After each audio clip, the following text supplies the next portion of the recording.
नहमदुहु व नुसल्ली व नुसल्लिम अला रसूलिहिल करीम, अम्मा बाद। मरकज़ अहले सुन्नत वल जमात सरगोदा पाकिस्तान से आपके सवालात के जवाबात के लिए हाजिर खिदमत है। जो अहबाब हमें अपने सवालात भेजना चाहे, हमारा email address note फरमाएं, markaz.edu87@gmail.com, markaz.edu87@gmail.com। अपना सवाल वाज़ेह अल्फाज में लिख भेजिए, इंशाअल्लाह मरकज़ की तरफ से उसका जवाब दे दिया जाएगा। तो शुरू करते हैं आज के पहले सवाल से। पहला सवाल हमसे पूछा है मोहम्मद अदनान अहमद साहब ने सरगोदा से। आप पूछते हैं कि अगर किसी शख्स को दाढ़ में शदीद दर्द हो तो क्या दाढ़ निकलवाना जायज़ है? इससे रोज़े पर तो कोई फ़र्क नहीं पड़ेगा, जवाब देकर ममनून फरमाएं।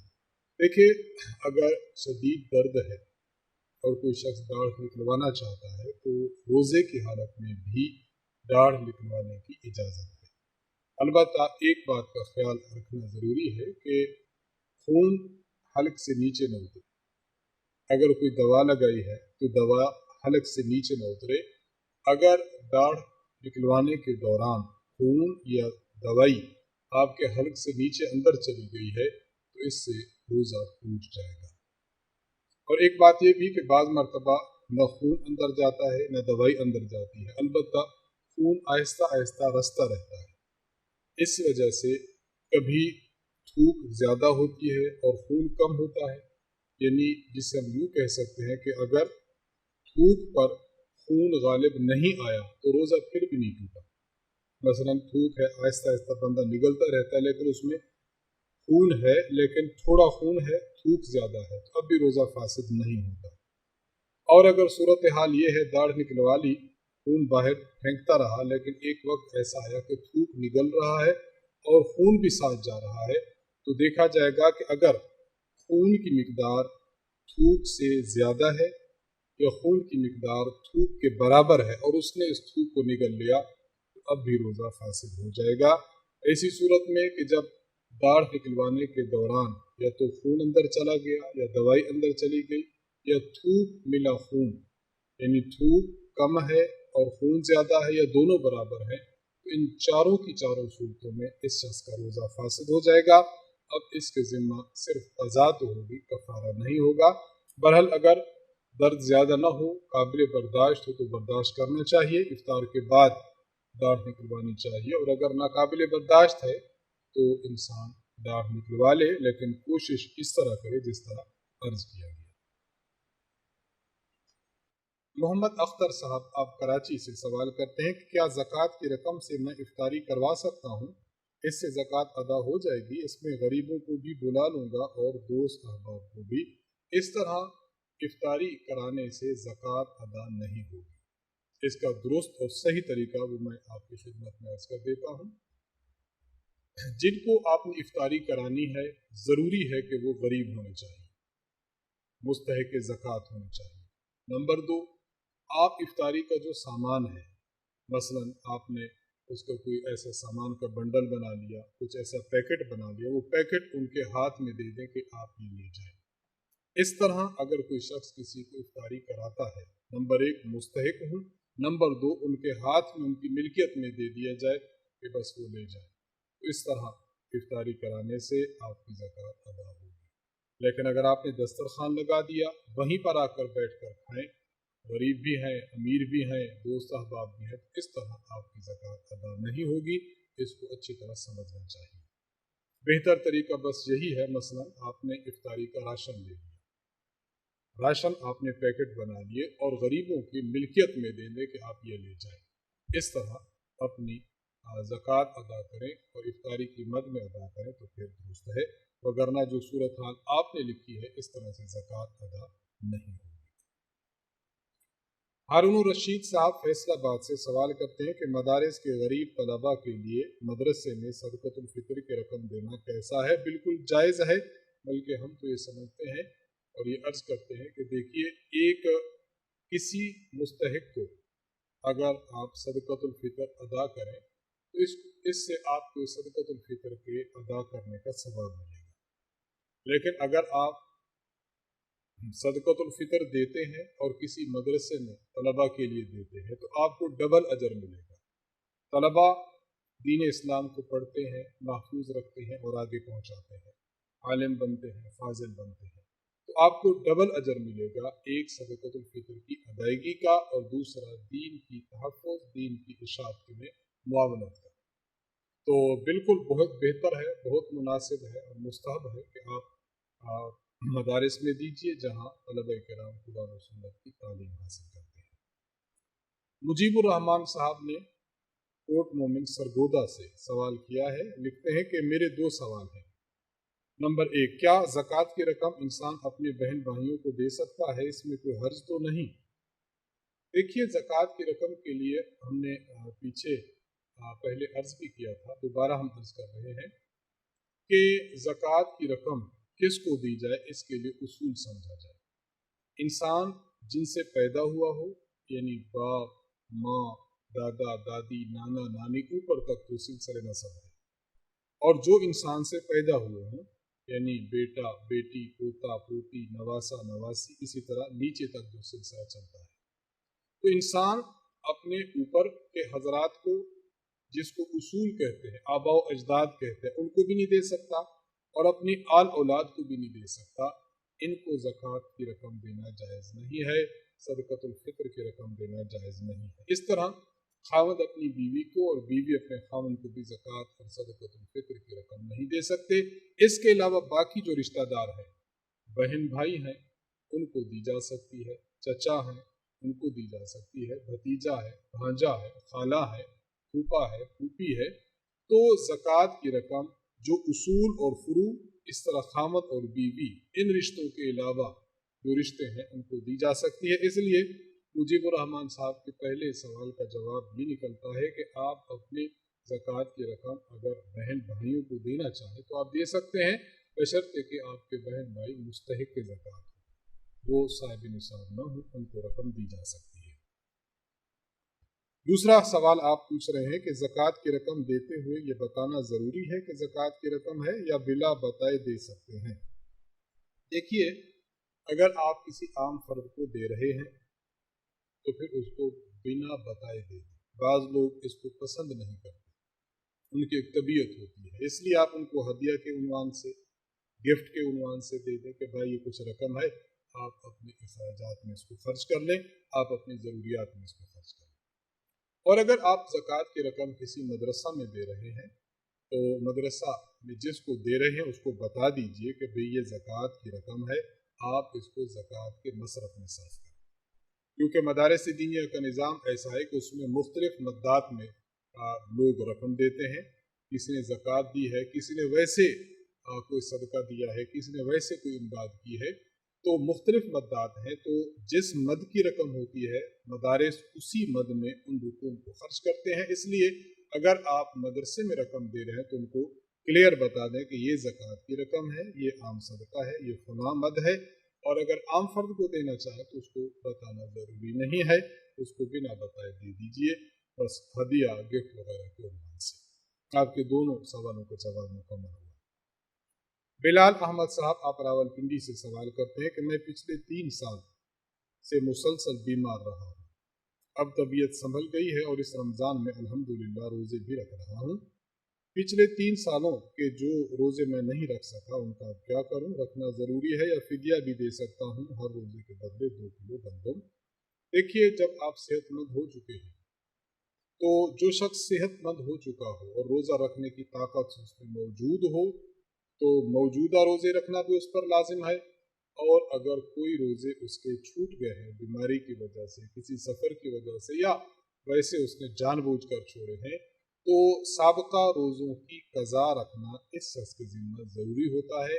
इसलिए आपकी चूँकि सेहत अल्हम्दुलिल्लाह लौट आई है, इसलिए इस रमज़ान के रोज़े मुकम्मल करें और पिछले 3 सालों में जो आपने रोज़े नहीं रखे बस उनको एक एक करके अदा करते चले जाएं ताकि आपके रोज़े मुकम्मल हो जाएं।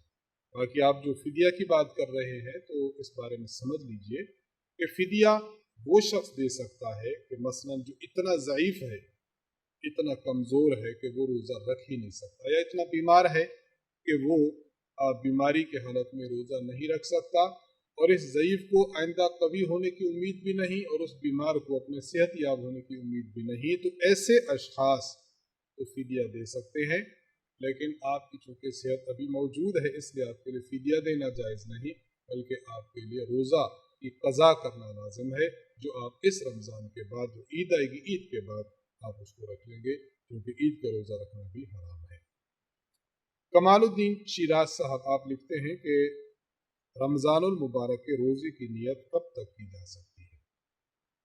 इस हवाले से समझ लें कि एक है सेहरी के ख़त्म होने का वक्त, और एक होता है सूरज के गुरूब होने का वक्त। सेहरी ख़त्म हुई, तुलुए फजर हुआ, उसके बाद वक्त गुजरा, सूरज निकला, सूरज फिर आसमान पर नमूदार हुआ और सूरज फिर आखिर में गुरूब हो गया। तो तुलुए फजर का वक्त यानी सेहरी के ख़त्म होने का वक्त, और इधर वक्त देख लीजिए सूरज के डूबने का वक्त। इन दोनों औकात को आप काउंट करें, इनके दरमियान जो वक्त है इस कुल वक्त को आप काउंट करें। मसलन आपने इस वक्त को काउंट किया, ये वक्त बना आपका 12 घंटे, ये वक्त बना आपका 14 घंटे, तो 14 घंटे इसको कहेंगे नहारे शरई यानी शरई दिन। अब इसको दो हिस्सों में तकसीम कर लें। 14 घंटे बना था, आपने दो हिस्सों में तकसीम किया, तो ये बने 7 घंटे इस तरफ और 7 घंटे इस तरफ। इन 7 घंटों को कहते हैं निस्फ नहार शरी यानी आधा शरी दिन। अब आपने जो रमज़ान शरीफ के रोज़े की नियत करनी है कब तक कर सकते हैं, बस उसके लिए अब वाज़े समझ लीजिए कि ये जो तुलुए फजर था, सेहरी के ख़त्म होने का वक्त, सेहरी का वक्त जब ख़त्म हो रहा हो तो उस वक्त से आप काउंट करें निस्फ नहार शरी। निस्फ नहार शरी के मुकम्मल होने से पहले पहले तक, यानी यूँ समझिए कि जब सेहरी का वक्त ख़त्म हो चुका, तो उस वक्त से जो आगे 7 घंटे आएंगे, 7 घंटे से पहले पहले तक आपने नियत कर ली तो आपका रोज़ा काउंट हो जाएगा। अगर आपने 7 घंटे या उसके बाद नियत की है, अब आपका रोज़ा काउंट नहीं होगा, इसकी आपने क़ज़ा रखनी होगी रमज़ान मुक़द्दस के बाद। ये मैंने जो 14 घंटे बताया है, ये एक मिसाल के तौर पर बताया है। आप जिस इलाके में रहते हैं उस इलाके में जो सेहरी के ख़त्म होने का वक्त है और सूरज के डूबने का वक्त है, इस दौरान जो वक्त है उसको दो हिस्सों में तकसीम कर लें, तो जो इक्वल आपके पास है जवाब, तो आप उसके मुताबिक इस रोज़े रखने की नीयत को काउंट कर सकते हैं कि किस वक्त रखी जाए। इस जो मैंने 14 घंटे कहा, ये मैंने बतौर मिसाल के अर्ज़ किया है। अगला सवाल हमसे पूछा है साकिब अली साहब ने सऊदी अरब से। आप पूछते हैं कि एक शख्स ने हाल में ही एक प्लाट खरीदा है, नियत यह है कि इस पर मकान बनाकर किराए पर दूंगा। अभी इस शख्स के पास प्लाट तामीर करने के पैसे नहीं है, तो क्या प्लाट पर ज़कात वाजिब होगी? देखिए, प्लाट पर ज़कात उस वक्त वाजिब होती है जब प्लाट माल तिजारत हो। माल तिजारत उस माल को कहते हैं कि जब आपने ख़रीदा था, नियत ये थी कि मैं इस प्लाट को फ़रोख्त करूँगा, और वो नियत आपकी ज़कात की तारीख आने तक बाकी थी। आपने जो प्लाट खरीदा है वो इस नियत से खरीदा है कि मैं इसको बेचूंगा नहीं, बल्कि इस पर मकान बनाकर मकान किराए पर दिया करूंगा। प्लाट बेचना और मकान बेचना मकसद नहीं है, इसलिए ये प्लाट आपका माल तिजारत ही नहीं है। तो अगर अभी तक इसकी तामीर नहीं भी हुई तब भी ये माल तिजारत नहीं है, इसलिए इस प्लाट पर आप ज़कात नहीं देंगे। साकिब अली साहब ने दूसरा सवाल पूछा है, पूछते हैं कि एक शख्स साहिब निसाब नहीं है, लेकिन इसका इरादा है कि अगर इसके पास रकम आ गई तो वो 15 रमज़ान को ज़कात निकाला करेगा। अब रमज़ान से पहले उसके पास निसाब से काफ़ी ऊपर रकम आ गई है, क्या वो इस रमज़ान की 15 तारीख को ज़कात निकालेगा या इसके लिए क्या हुक्म है? एक बात याद रखिए कि जब कोई शख्स साहिब निसाब नहीं है, तो साहिब निसाब शख्स नहीं है तो वो कोई तारीख मुकर्रर कर ले कि मैं इस तारीख को ज़कात अदा करूँगा अगर मेरे पास अल्लाह ने रकम दे दी, तो इस तरह मुकर्रर करने से वो तारीख ज़कात के लिए मुकर्रर नहीं होती।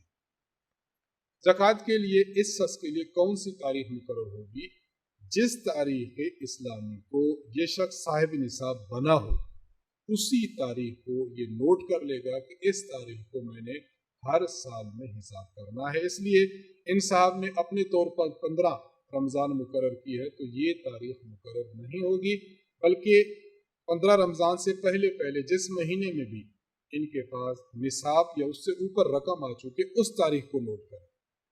अब मसलन मैं एक बात अर्ज करना चाहूँगा, मसलन 15 शाबान को इनके पास रकम आई है और नीयत इन्होंने की थी कि मैं 15 रमज़ान को अदा करूँगा, तो ये नीयत मोतबर नहीं। 15 शाबान को ये डेट नोट कर लें कि मैं साहिब निसाब बन चुका। अब साल गुजरने पर शाबान, रमज़ान, शव्वाल, जुल्कादा, जुल्हज चलते चले जाए, अगले साल रजब और उसके बाद 15 शाबान जब आएगी, तो 15 शाबान को ये देख लें कि अगर इनके पास निसाब के बराबर माल मौजूद है, तो अब उस तारीख को इन्होंने ज़कात अदा करनी है। ये सही मसला है। बाकी उन्होंने जो खुद मुकर्रर किया, इस मुकर्रर करने का कोई एतबार नहीं।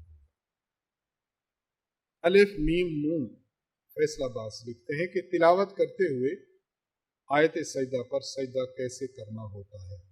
देखिए, आप तिलावत कर रहे हैं, तिलावत करते हुए आयत सजदा आ जाए तो अफजल तरीका यह है कि आप खड़े हो जाएं और बगैर हाथ उठाए आपने सिर्फ नियत करनी है सजदा तिलावत की। बगैर हाथ उठाए आप अल्लाह अकबर कहकर सजदा कर लें और सजदे में सुब्हान रब्बियल आला, सुब्हान रब्बियल आला, सुब्हान रब्बियल आला 3 मरतबा कहें, कम अज़ कम 5 या 7 या 9 मरतबा कहना चाहें तो कह सकते हैं। उसके बाद आप सीधे खड़े हो जाएं, तो ये आपका सजदा तिलावत अदा हो गया। मुस्तहब यही है कि अगर बैठे हुए हैं तो सजदा तिलावत के लिए खड़े हो जाएं, सजदा करें, सजदा के बाद फिर खड़े हो जाएं, मुस्तहब यही है। और अगर आप बैठे हुए हैं, बैठे बैठे आपने नियत की, नियत करके आपने सजदा किया, सजदा करके फिर बैठ गए, तो इस तरह भी सजदा तिलावत अदा हो जाएगा। ये सूरत भी जायज़ है।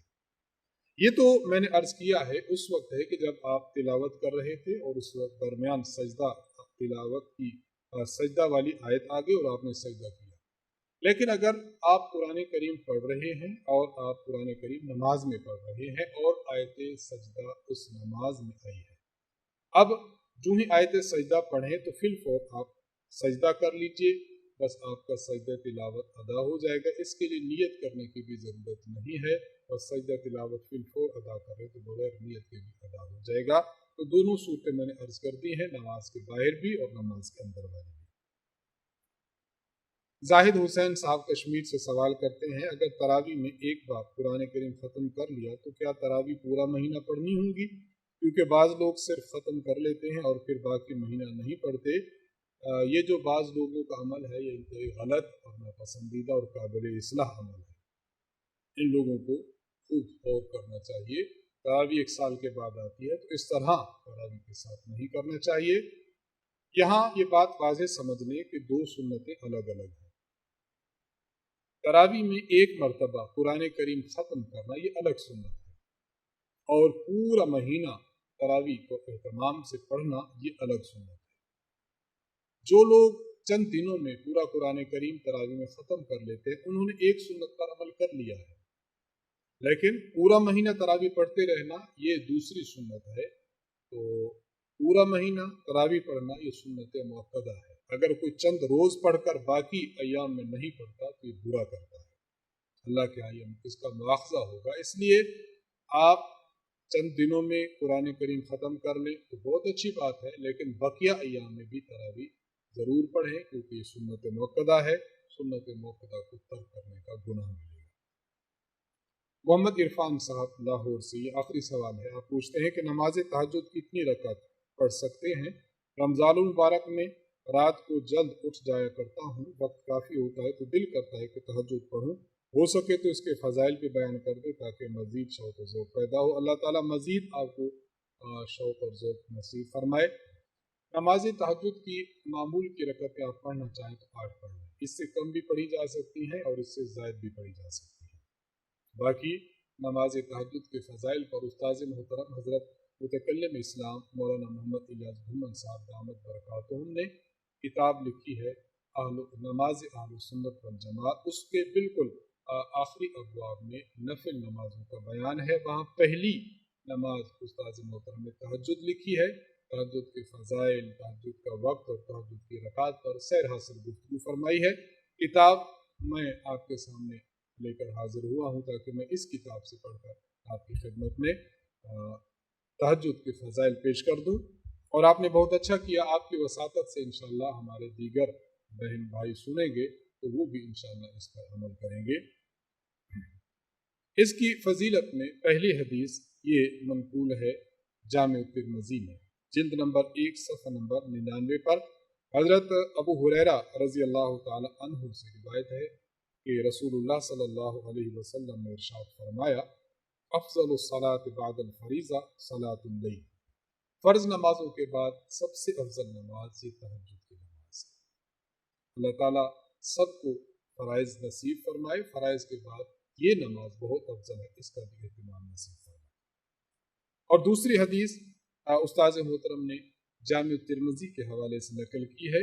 जामे तिर्मिज़ी में दूसरी हदीस है, जिल्द नंबर 2 सफ़ा नंबर 19 पर हज़रत अली रज़ी अल्लाह ताला अन्हु से मनकूल है, फरमाते हैं क़ाला रसूलुल्लाह सल्लल्लाहु अलैहि वसल्लम, रसूलुल्लाह सल्लल्लाहु अलैहि वसल्लम ने इरशाद फरमाया, इन्ना फिल जन्नति गुरफ़न तुरा ज़ुहूरुहा मिन बुतूनिहा व बुतूनुहा मिन ज़ुहूरिहा।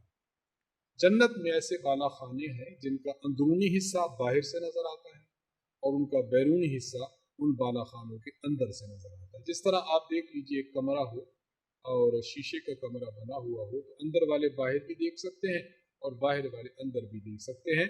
इशारा है कि ऐसा साफ और शफाफ इनको बाला खाने दिए जाएंगे, ऐसे कमरे दिए जाएंगे। फ़क़ाम आराबियुन फ़क़ाल लिमन हिय या रसूल अल्लाह। देहात के रहने वाले एक शख्स खड़े हुए और उन्होंने अर्ज़ किया, या रसूल अल्लाह, ये जो बाला खाने होंगे ये किन लोगों को मिलेंगे? तो आप सल्लल्लाहु अलैहि वसल्लम ने फरमाया, लिमन अताबल कलाम, ये उस शख्स को मिलेंगे जो अच्छा कलाम करे, गुफ्तगू अच्छी हो, बात अच्छी करता हो और गुफ्तगू में अंदाज सहल इख्तियार करता हो, किसी की तज़हीक न करता हो, किसी से मजाक और उसकी बेइज्जती न करता हो, बल्कि अच्छे अल्फाज के साथ, सच्चाई के साथ, संजीदगी के साथ कलाम करता हो। व अतआम ताम, और लोगों को खाना भी खिलाता हो, गरीबों को, बेवाओं को, नादारों को, यतामा को खाना खिलाए। व अदाम सियाम, और रोज़े भी कसरत के साथ रखता हो। व सल्ला बिल्लैल व नास नियाम, जिस वक्त लोग रात को सो रहे होते हैं, जाहिर बात है रात पूरी रात लोग सोते हैं, उस वक्त ये शख्स नमाज पढ़ता हो तो अल्लाह तबारक व तआला जन्नत के उन बाला खानों का मालिक ऐसे शख्स को बना देंगे। सुभान अल्लाह, कितनी अजीम शान फजीलत है जो अल्लाह के नबी सल्लल्लाहु अलैहि वसल्लम ने फरमाई है। तो जन्नत के बाला खाने के हुसूल के लिए इंसान को तहज्जुद का एहतमाम करना चाहिए और इस बात का भी एहतमाम करना चाहिए कि मैं इतनी अजीम नमाज पढ़ रहा हूँ जो फ़राइज़ के बाद सबसे अजीम समझी जाती है। इन्हीं सवालात के जवाबात के साथ हमारी आज की नशिस्त का इख्तिताम होता है। अल्लाह ताला से दुआ है कि अल्लाह ताला हम सबको शरीयत मुतहरा के मुताबिक अमल करने की तौफीक बख्शे। रमज़ानुल मुक़द्दस की अजीम सआत में दिन को रोज़ा रखने और रात को तरावी में कुरान पढ़ने सुनने की तौफीक बख्शे और दीगर नवाफिल का भी एहतमाम करने की तौफीक बख्शे। मरकज़ अहले सुन्नत वल जमात को अपनी खुसूसी दुआओं में याद रखें। वाखिर दावाना अनिल हम्दुलिल्लाहि रब्बिल आलमीन। अस्सलामु अलैकुम व रहमतुल्लाहि व बरकातुहू।